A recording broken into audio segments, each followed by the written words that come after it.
C'est un gros coquin, la dernière recrue de maison à vendre se lâche sur Stéphane Plaza.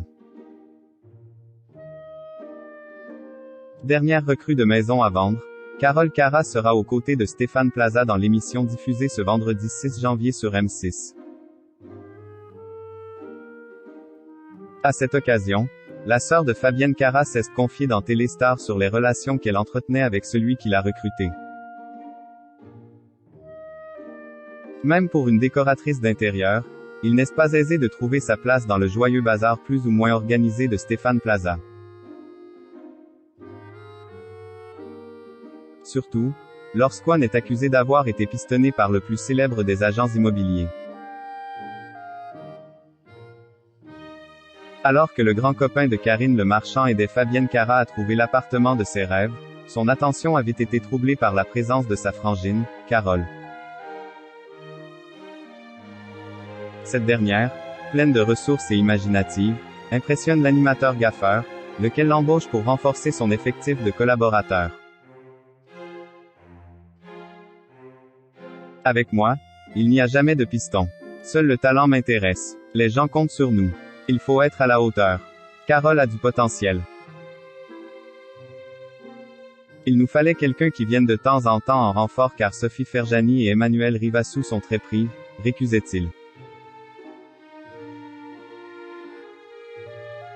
Ajoutant que sa dernière recrue apportait la fraîcheur de la nouveauté. Il dit des choses qui ne sont pas tenables. Forte de sa participation à 3 tournages de maisons à vendre, la maman d'une petite fille n'a plus cette étiquette collée au front. Un statut qui lui permet de prendre certaines libertés, notamment au moment de commenter dans Téléstar ses relations avec celui qui lui a donné sa chance. Stéphane est un gros coquin, s'exclame-t-elle, louant ensuite ses grandes qualités. Sur les tournages, il fait toujours des blagues drôles et il détend tout le monde. En fait, il a cette chance d'être à la fois un grand professionnel et de ne se mettre aucune barrière d'emerge.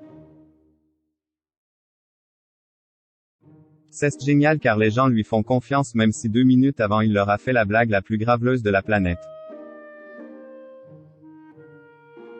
Revient néanmoins dans ses propos l'esprit grivois de son camarade. Tout le monde se sent très épaulé mais c'est vraiment un coquin. Tout est coupé, il dit des choses qui ne sont pas tenables sur une chaîne à 1 heure de grande écoute, ajoute le Joker de L'équipe. Des vannes cochonnes, Stéphane Plaza en a à revendre.